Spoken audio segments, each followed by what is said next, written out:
That's what I thought he was originally doing. Just to build him up. Then you go for the starter, but then in the middle of the fight, you notice he popped his BKB and continued to just go for Dendi. Yeah. And Dendi's just like sitting there. He's like, all right. And it's also the fact that, like, if FN wants to do that sort of thing, or if he just wants to beat on the Timbersaw for Essence Shift charges, that's fine, but the rest of the team can't ever follow that up.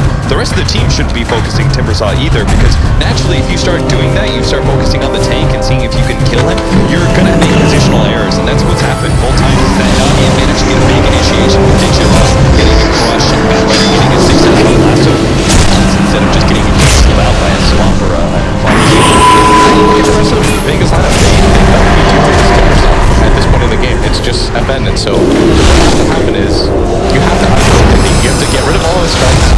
Then you have to tackle that problem 1v5 together. As it stands, he's never been the first target. Now you've succeeded a lot of control to not be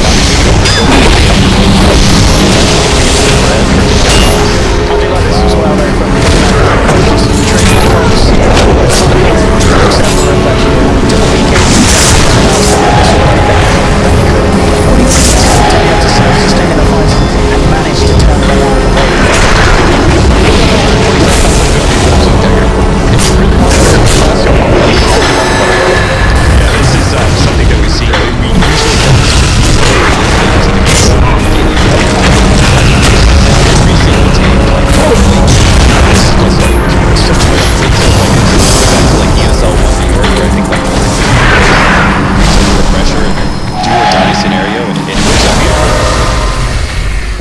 This is probably the most entertaining.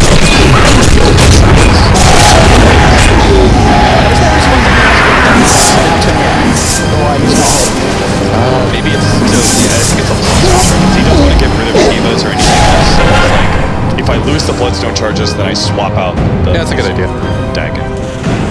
Because when he dies, right, he'll instantly revive, and then he swaps it and puts Travis in. Alright, so Na'Vi are still in a good position. We've said this like for 30 minutes. Maybe this is where they can start getting the ball rolling again. This is a very interesting progression on this net worth graph. How it kind of leveled out, and then suddenly, you know, Na'Vi do regain the flow. Straight still back down into Na'Vi's advantage.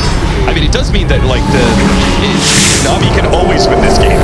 Because, like, it's so maxed out. Like, the game doesn't necessarily get much harder, so Na'Vi can have that. It's all up to the individual decisions of these carries. I mean, the team, obviously, they represent like 40% of the team fight, but it's the carries that bear the burden of this game now. Yeah. You notice that everybody from the rest of the side of Vega are...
Protecting as well, but Vega fighting without two. They're going to be fighting without three now. Solos to fall as well. Vega only two left alive. Hostile tickling to the fountain there, but Na'Vi may have just done it here. FN's trying his best, jumps in onto Hostile. Hostile gets forced back. They're going to save with the control. The down on four. FN is down. GG. Na'Vi have done it. What a way to start this series. Oh my goodness, boys. Unbelievable. Truly unbelievable. I mean, both these teams, their backs are against the wall. Like, Vegas Quadrant for so long were left in this scenario where it's like, oh, I'll get such a big advantage. And then don't die. Don't ever give up. Just play perfectly to last long enough that you can try and carry this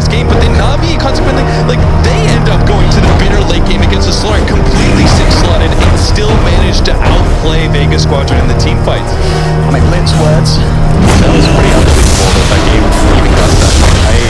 At the end of the day, the reason why I was so negative towards Vegas chances were because no matter what happens, you're still running a single core slug. Essentially, it's not going to come back into this game. And with every progressive fight, there was a little bit of hope built up, but with those last 2 fights, once you realize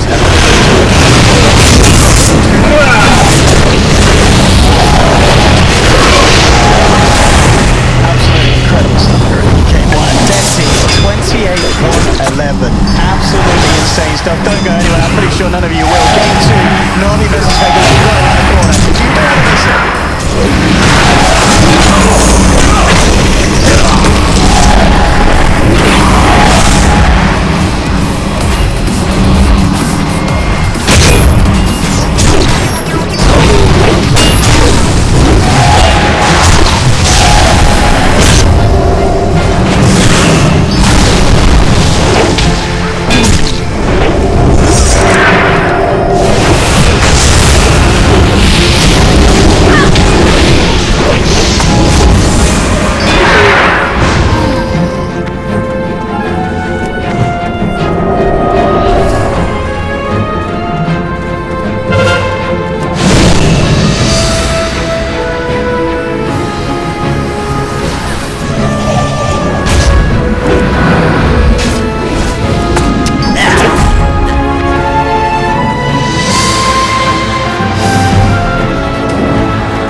he was on for in game number 1.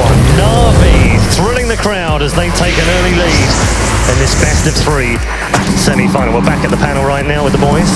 A 1 hour slugfest is what we got, Jacob. Yeah, I think slightly better than Super Saw. We saw a good show yesterday. Is it band-worthy and the biggest benefits? I mean, I think the thing that came down to was Indy versus FS.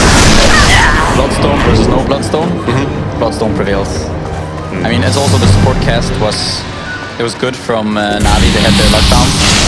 Obviously, Vega tried to counter it with their Abaddon and Rose or damage and whatnot, so to save the Slark, so he would build up stacks and eventually win fights. But when you're playing against this 33 Bloodstone charge Tinder, you need to kill him so many times for it to be worth it. you're never gonna get that trade that you want. Ben, your initial thoughts on the game? Maybe it's the original Superman, so I'm not too surprised that he came out on top. It doesn't seem like there's an effective way to deal with the temper cell. If you leave him alive in fights, then he gets too many stacks. You can't really burst him down early because he can build all these tanky items. I like kind of like what Alliance did with the Brewmaster, just cyclone him the whole fight. But I don't know. It might seem a bit worthy.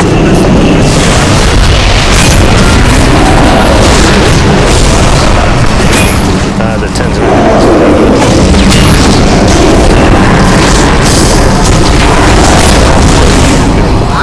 I mean, this game must have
Take a look at some of the other highlights as well. This is 32 minutes in. This was